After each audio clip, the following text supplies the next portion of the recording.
I think any time in life where something doesn't fit, I'm like, rebrand it. Like even sales calls, I'm like, I used to call them Do Love Therapy sessions because I had a side project called the Do Love Project. And I was interviewing my potential customers about what's stopping you from doing what you love for a living? So I'm like, these are not sales calls. These are Do Love Therapy sessions. I'm like, that feels good in my body.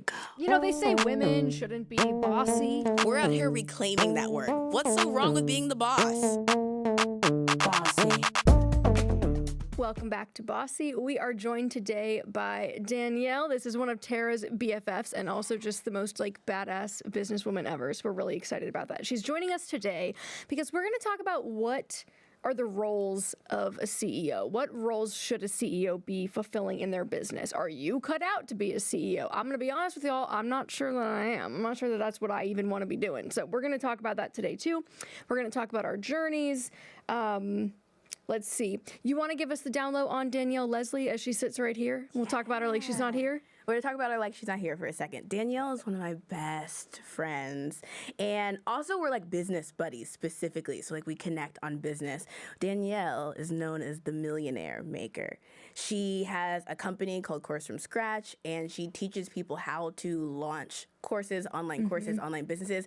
Everything I know about launching online courses, I learned from Danielle. Danielle is my millionaire maker. She has made me a millionaire, really like teaching me all of this stuff.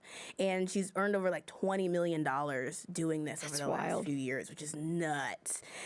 Dani, hi. Oh my God, thank you. I love you so much. Thank you for that. Thank you for having me. I'm so excited to be here. Like you ladies are killing it. This is amazing. Well, we're so excited you're here. And this is why we say it every time. I'm like, you got to be on Spotify. You got to be on YouTube because you need to see the fit. Oh, yes. I'm just like a moment for the fit. Yes, today. With the ruffles at the bottom, the beautiful. details. I love it. I learned how to dress fly from Danielle, by the way. My God. Wait, really? Yeah, 100%. Because she showed me, like, I was like, wait, you could do that? I didn't even know that you could be in that kind of like projection of confidence and fun and playfulness. I didn't even realize that was an option, and I learned that from Dee. Oh my gosh. I think, and it speaks to how aligned you are. Like what I love about fashion is like it's a way to be fully like mind, body, spirit, internal, outside. So what inspired me to even go do this was I said, my outside doesn't match my inside. I'm like, I feel like I'm a magical, infinite being inside, and my outside was not reflecting that. So yeah. How did you get to the place where you thought of yourself as a magical being? Ooh. Some people don't feel that way about themselves. Oh, that's so true. Yeah. Oh, and for listeners, like we've talked about Dani on the show before. Dani is Tara's friend that invested in coaching and like all of these things that Tara was like, oh, wait a second. She is just like skyrocketing. How is that happening? What's the difference? So I think that this is interesting that we now get to talk to you, this person who has been like a figment on the show several times now. The Danielle Leslie. I love that. So when we talk about like what being a CEO even looks like, I think about when I worked at Google, like Sergey, the founders of Google, Sergey Brin and Larry Page, like Larry Page is more of like the CEO traditional type, and he was like in the advertiser meetings and like Google makes money from advertising. And so Larry's in these meetings being traditional CEO, and Sergey's like riding around in his scooter, like coming up with new stuff. He's coming up with Google Fiber. He's coming up with like all the innovative stuff that Google's doing. He's just like ideating cool stuff. And when I think about my dream scenario as a CEO, that's what I think about. Just me like scooting around, coming up with ideas and cool stuff. Yes. How do you think, Dani, about like your ideal scenario as a CEO? Oh, such a good question. So I think it's evolved over time. What we forget is CEO is just another identity that we get to try on and we get to fulfill and get to embody. And I think it's one of those identities we are handed to, sold by others before we even reach that point of embodying it ourselves. Yeah. So I think the first version of CEO for me mirrored what I believed a CEO to be, which was modeled by others. And it was a chief executive officer. And by executive, I mean you are organized, you have your meeting agendas, you're managing the team, you're showing up earlier on time. You are making plans, quarterly planning, very much in your masculine a lot of the time. And And so I modeled that at first. And I remember hiring a coach who helped me. We followed the book Traction, and we followed the Entrepreneur Operating System. And we're like, all right, these are the meetings, the cadence of the meetings, the agendas. This is our KPI sheet, the scorecard for every role. Like, it was very stringent. And so I tried that. I tried it on, and I failed miserably at it. We would never do the things at the right times. And so what I realized at one point, I said, this is not working. Like, there's too much friction. It doesn't fit. So I said, what is a different thing I can try on that helps me show up as my best self? And so I just rebranded it. I think any time in life where something doesn't fit, I'm like, rebrand it. Like, even sales calls, I'm like, I used to call them Do Love Therapy sessions because I had a side project called the Do Love Project. Yeah. And I was interviewing my potential customers about what's stopping you from doing what you love for a living? So I'm like, these are not sales calls. These are Do Love Therapy sessions. Yes. I'm like, that feels good in my body. So for the CEO role, I rebranded it to a CIO. And the I stands for Chief Inspiration Officer, Chief Investment Officer, and Chief Innovation Officer. And I said, those are three things that I can do well and I can own that also contribute to the bottom line of the company and also the 5-year, 10-year, the deeper and broader mission. Down what you mean by what's investment, innovation, and inspiration. What do you mean by those? Yeah, so first, inspiration is about you. I think we forget that the first person we need to sell on anything is ourselves. We think about selling to customers, to investors, to potential business partners. We forget that the first person we need to get buy-in from is ourselves. And one way to help us do that, so we have the belief to run this company and to wake up every day, is to be inspired. So it's my responsibility to stay in my most inspired state. That is where those quantum leaps happen because, in the quantum field, it's everything everywhere all at once. It is all the possibilities are there at once. We have access to all the possibilities. And I know that that's my superpower, and when we access it, we all have access to it. Yeah. So that's why inspiration is so important. Okay, got it. And you get to inspire your team too with that energy because as a CEO or however you're as a leader, you infuse the company with your energy and your vibe. Yes. And that is how, if you have the question as a business owner of how do I get buy-in from team members, whether I'm hiring them, whether I'm negotiating salaries, whether I want more output from them and more investment from them in the brand, it's that. It's you showing up in your most inspired state. And they're like, oh yeah, let's freaking go. Let's go after this mission. I have a follow-up question then too, because I'm curious, was all of this work for you reframing or was it truly changing what you were doing in your day-to-day? It sounds like some of the things that you were doing before you're listening, like scorecarding, quarterly planning, seems like I would assume those things still have to happen in some capacity. So is it that someone else is doing them now or you just changed the way that you're approaching these things? Yes, great question. So both. So for a time, someone else was doing it. So my head of ops was handling that. Okay. We also scaled it down. So it just wasn't as detailed and we didn't do it as often. Okay. And we leaned more into the vision and having the individual team members create their own vision, making sure they're tracking themselves. Love. And in the day-to-day, yes, it did change and shift what I was doing. So I started, for instance, going to more conferences, hanging out with people like Tara, my girlfriends who are fearless and amazing. I wasn't doing that before. When I was in the first CEO role, I was isolating. I thought that, okay, I've got to listen to the business podcasts. I've got to, get better at this, get better at that. It was like a place of lack where I'm not fit for this role. I'm not enough. And so I shifted into the speaking, the going on podcasts, connecting, because that's where my inspiration is. I shifted into even, revamping myself from the inside out, working with a stylist to collaborate because I want the outside to match the inside. All of those little things started to become a part of the day-to-day. So you stopped trying to force yourself into a specific kind of role and were like, let me just sort of be myself and make that be the role. Yes. Yeah. Yeah, and I started to play. So I think when I was in CEO mode, for me, that meant I was 100% course from scratch, 100% course alchemy. And that is mostly what I was feeding and researching to grow. When I shifted into CIO, I started opening my eyes again to the other industries. So that's when I started learning about Web3 and NFTs. And I started actually creating projects that were passion driven. And I realized there was a common thread that I could feed back into my business. So it's like, okay, with Web3, I created an NFT project. And it's like, why would you do that? And I'm like, why not? It was feeding my curiosity. And it was back to how can we leverage Web2 and Web3 to help people get closer to themselves? Because my course business, when you create a course, it helps you get close to yourself. So just through that, that's just an example of one thing that instead of spending 100% of my time on my core business, I'm like, what if I spent 30% on this other project? And I collaborated with like a Black digital artist and collaborated with this other team. You know, how would that feed me in my other business? And now for a quick word from our presenting sponsors. An office space should inspire you, and you can't do your best work unless your office is outfitted and equipped. That's where Walmart Business comes in. They've got everything you need to set your workplace up for success and help you build your empire. From office essentials like pens and staplers to the real non-negotiables like lighting that won't hurt your eyes and all the non-dairy milk choices your team requires for their morning coffee. And when your schedule's too full to squeeze in errands, don't worry. With Walmart Business, you can choose between shipping, pickup, or delivery from store as fast as the exact same day. It feels good to have options. Get all the things you need at the low prices you love when you visit business.walmart.com. That's business.walmart.com. Okay, back to the show.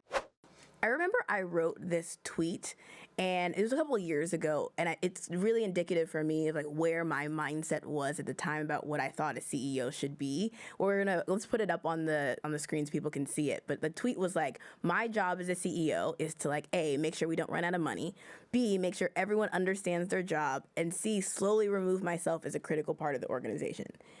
And I remember we've actually talked to him about him a couple times on the show. A advisor and mentor and friend, Joel Gassion, who runs Buffer, like replied to that tweet, and he kind of was just like, agreed, and also just want to like make sure you know that like you can make it whatever you want it to be, whatever feels best for you. And this was like this really senior CEO who like has multi-million-dollar business, 10 million, I don't even know how many millions they do actually, it's a lot of millions. And I was like, oh, that's really interesting that someone who's in where I want to go is looking at this totally differently and is like, actually just design it. Design it yourself. Yes. Design what you want. Like we really think this. How do you say her last name? Sophia Amoruso. Okay. Isn't it? Amoruso? I don't know. How do you say it? Amoruso. You're like, I was just Doesn't it have an A at the end? I think it's an O at the end. Amoruso. Girl, sorry. We'll get your name right next time. Here you go. How do we say it now? I messed up in a different way. I know. I follow her on social media, and I saw this post that she did about how like not everyone is meant to be like a CEO, but you can still be a boss and like define what that looks like for you. And she was saying for herself that like she didn't really like managing a bunch of people, and so in the next businesses that she started, she really structured for that and built around that because she was like, I don't want to manage a bunch of folks. Yeah, I think I have resistance sometimes to conversation, or I experience myself. I observe resistance when we have conversations like this. Yeah. Because I think in my mind, like, I don't consciously think, like, I want to be a CEO. It's like, I started this business because I wanted to write and make stuff. Yeah. I didn't start it because I wanted to be, like, managing other people or having to make like long-term vision. Like that stuff is fun, but it's only fun to me insofar as it just enables me to do the part that I actually like to do. Yeah. And so sometimes when we talk about this very formulaic version of like what it is or isn't, I'm like, I don't even like identify with this title really. Yeah, no, that makes a lot of sense. So, Dani, you gave us the inspiration part of the CIO, but like the I has 3 meanings, which I, by the way, I love too, because you're like, who says that each letter in the acronym has to only mean one thing? I'll redesign the acronym. Girl, everything, everywhere, all at once. All at once. That's such a good movie. That is me. Like, I'm like, if there was a film that embodied me, if you were to ask someone, it would be that movie. Okay. Have you seen this, Katie? Yeah. What's the main character's name? I don't know. It's a crazy name. It starts with a J. I don't remember. Yeah, and it's kind of like surrealist. Anyway, yeah, so it's wild. We have the inspiration part. Walk us through sort of the other eyes and how you think about that. I want people to get a breakdown. absolutely. So then you have the investment piece. And so as the chief investment officer, you are really paying careful attention to your inputs and outputs. So where am I investing not only our money, but also my time, my attention, and then what is the output? What's the return on that? And so I think that for me, the big buckets I started to look at was team. And I realized that as a CEO, I thought I needed to have a big team, and that a bigger team was reflective that I was doing a better job as a CEO. And how I revisited that as CIO, I realized that I too am an individual contributor. What you described is like, I'm an individual contributor. I worked at Udemy for like, 3 years. And while I was there, my manager was like, we want to hire a team under you. And I said, no, but Arch, I'm an individual contributor. Like, I just love the work. So I had to come back to what I enjoyed. And so I think as the investment piece, I realized that putting time. So the beautiful thing about the online business space, right, is that you can make it very efficient. So I had hired all these people to do all these redundant things to make it highfalutin, and I just went back to the basics. And it's like, we have a webinar funnel, we have ads, you just need a couple people for that. And at one point I was doing all of those things myself, and I was happy for the most part. Like, I like writing my little quirky emails, doing my little bootleg posts that are not like professional, but they work because they're me. So that's a big part of the investment piece. And I think one thing that helped me was realizing I didn't always need to invest in team members internally, but sometimes you invest in coaches or mentors externally, and they help you become more efficient and effective. So that was an investment that I also, started to make. What are some examples of those kinds of investments that you've made in yourself that you've liked? Yeah, let's see. So I would say definitely a couple masterminds. So Sam Ovens, he had a mastermind. This was back in like 2018. I would say that was amazing. Investing in someone who at that time he was doing $20 million a year in his course business. It was similar to my model, but I got to go in person to his office in New York at the time and just see how he thought. He only had 4 apps on his phone. He was really about managing his attention. So that was probably my favorite mastermind that paid back dividends that I was a part of.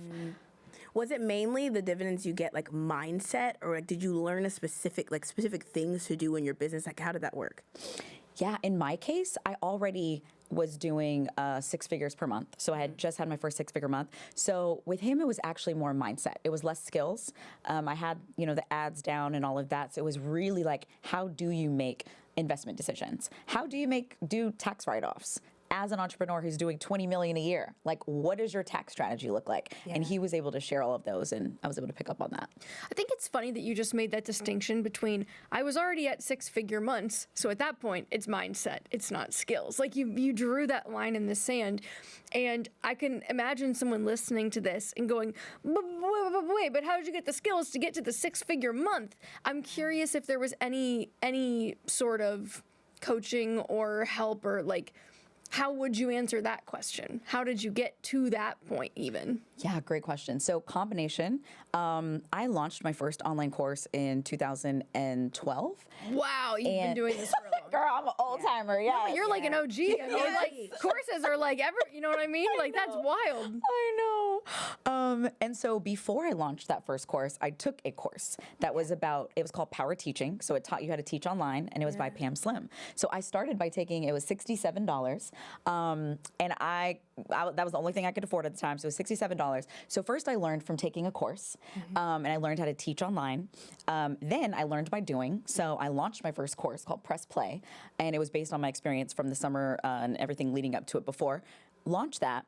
And then as I'm launching that, I enroll in another program that was $2,000 to, again, learn more on how can I hone this. So I enroll in that program. And what happened is I was able to see the community members and, this is what they're doing to market their business. This is what they're doing there. And then finally, I went and worked full-time at Udemy. So it was a combination of, let me get a course first, let me learn by doing, let me level up and learn from someone else who has the same business model that I have and invest a little more. And then now let me go to the institution that was the biggest marketplace of online courses and do this day in and day out and learn from them. I love that. One thing I want to add to that you didn't put in there, but I know about you, is when we met, we were like just getting started in some of this business. You were just starting Course from scratch. And I remember you had this folder because you were studying. It was like a swipe file. You had this folder and you were like, here's this person's email that I like. Here's this person's landing page that I like. Like, you were so knowledgeable. You made yourself so immersed in like what the market was doing that you then were able to like put your own spin on it, but like reverse engineer the formula. And I think so many people, like, I actually think that's the best way to get started with something. Like, people think they gotta like reinvent the wheel and do something brand new. And in reality, like, somebody's doing something you kind of want to do. If you go look at what they're doing, maybe take some notes on it, and then kind of cross out some things, say, I want to do mine like this, I want to change this, I want to change that. You have like a blueprint for it. And you've been really good at like blueprinting for yourself. Wow. Does that resonate with you? Absolutely. And I think that actually lends to that third eye of innovation.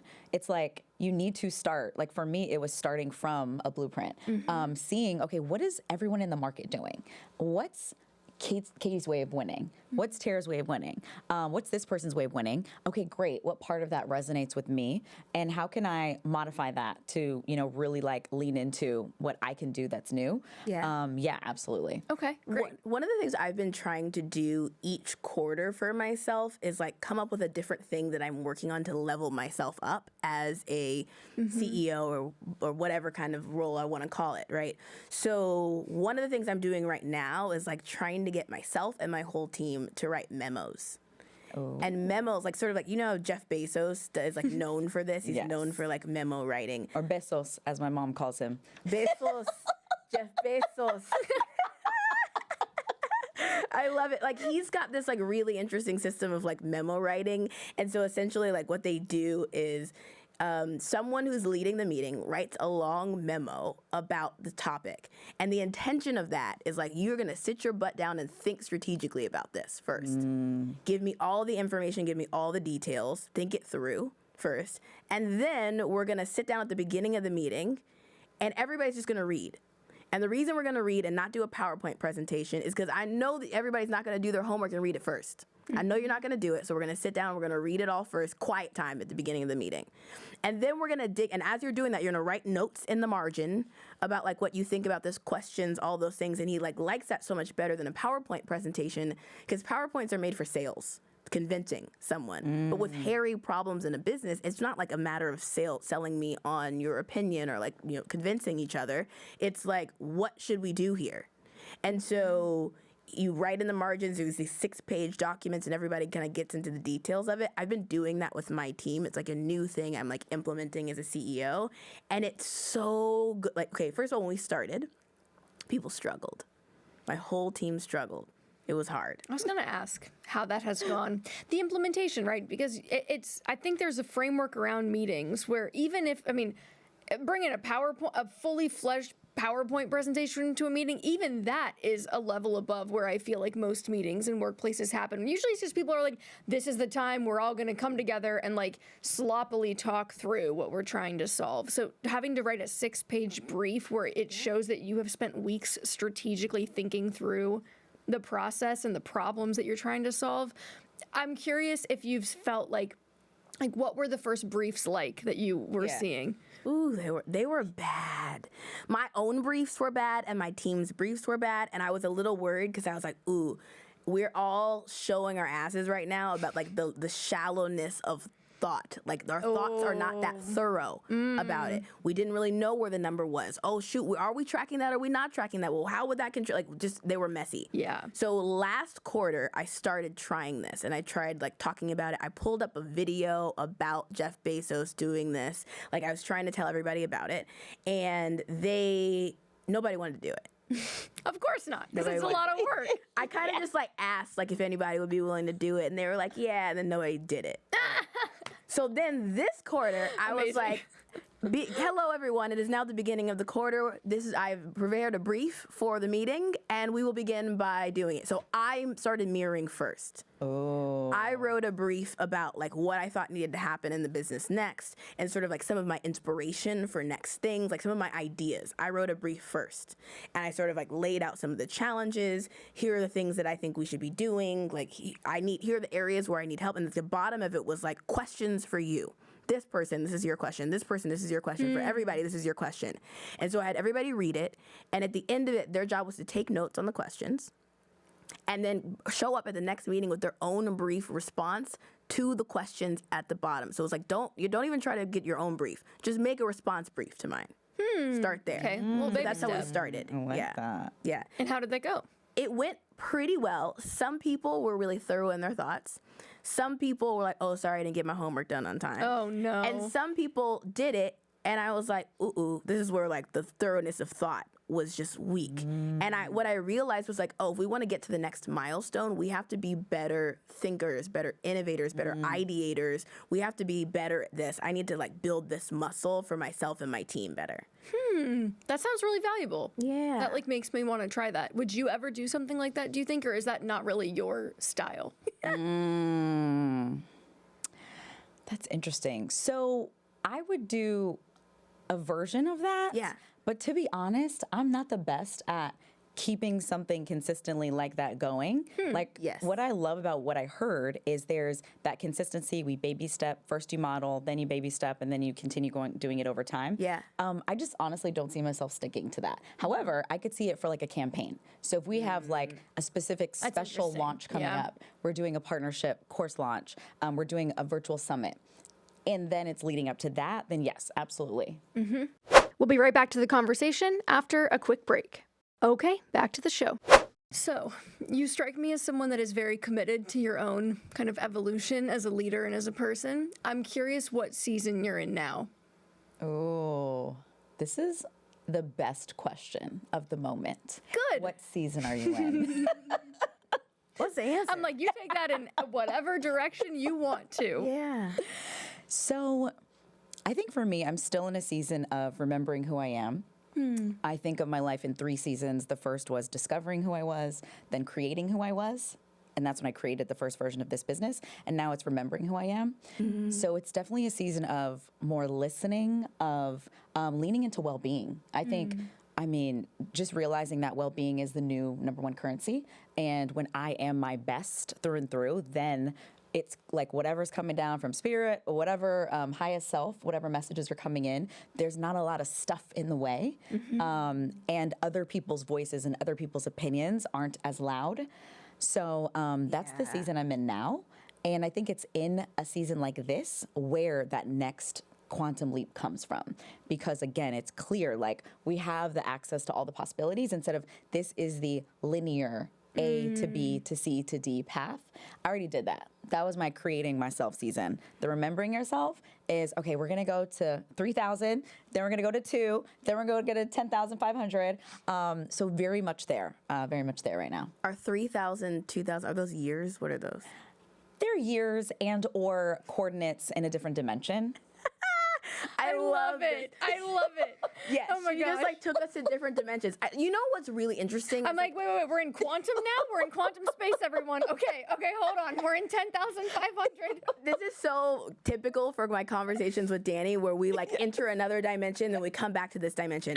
And really, like what I think Dani is really highlighting is how like life is not like this linear thing you have to plan. You just get to make that shit up. You get to create like what feels good for you, and like thinking about yourself. Like I know Dani does this visualization of herself in what is Dani in other dimensions. What does Dani 3000 look like, right? And I think that's what she's referring to is like how do you sort of like and remember, because it's not even like in the future necessarily. Maybe you It's are simultaneous. It's simultaneous because time is a construct, right? Yes. So what does Dani 3000 look like? But one thing I just want to like point to in this conversation, Dani, is like we have a lot of friends right now who are figuring out what I would call it like this is maybe not great words for it. I would call it a post-economic life looks like. Like after you hit the goals, then what? Yeah.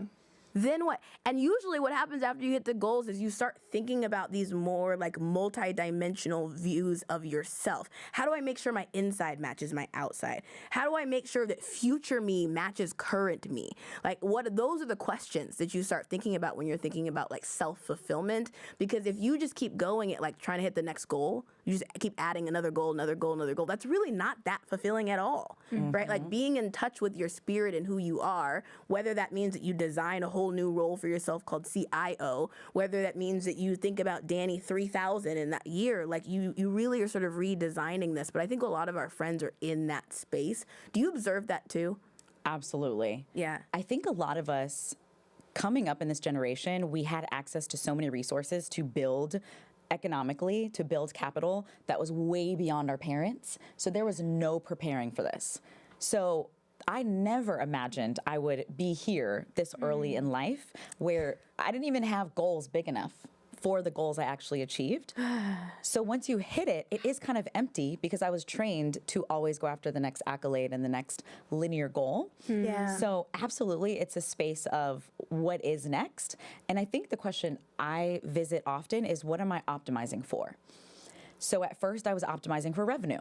So I said, all right, we want to make the most revenue possible. Yeah. And then I shifted to, wait, I hit the revenue goals and I'm still working 50 hours a week because apparently a girl loves to work because I have been conditioned this way. Shout out to mom and dad. And so I then shifted to, okay, I want to optimize for working the least amount of hours. How can I design a 10-hour work week and maintain the revenue? So I optimized for time. And then it was, okay, got that done in 3 months. Now I want to optimize for self-expression, for feeling self-expressed from moment to moment. That is when I will know that I'm successful. Because that's when I can really bring what hasn't existed in the world that only I can bring. And what does self-expression mean to you? Yeah, so it can be from the fashion, the way I present myself. It can be the energy I give off when I enter a room, that self-expression, because I could be wearing all black sweats and you will still feel the vibes. I love it. I love it. I felt it. did. Yeah. Okay. Great. I'm like, Love what that. dimension are we in right now? I don't know. Yeah, beautiful. Okay, great. I amazing. think this is a really inspiring conversation for people to hear and really to understand that like they can design their life the way that they want to. You don't have to be in this stuffy box. This box of like what a CEO looks like is primarily male already. It like looks a certain way. So like maybe you already are not in it. Like a lot of our listeners are women. They're like maybe not in this box. And so if you're not in that, you just get to design it anyway. Right, you can design your own thing. So I would love to hear if you come to YouTube, we can kind of see people's comments. So if you guys go to YouTube in the comments, we'd love to hear one thing in your life that you're gonna just design the way that you want to. You feel inspired by hearing Dani talking about sort of creating life the way she wants, and you're gonna design one thing anew just the way you want it. We'd love to hear in the comments. Yes. And thank you, Dani, for being here with today. Thank you for being here with us today and listening to this conversation. I'm feeling inspired. And we will see you again, same time next week.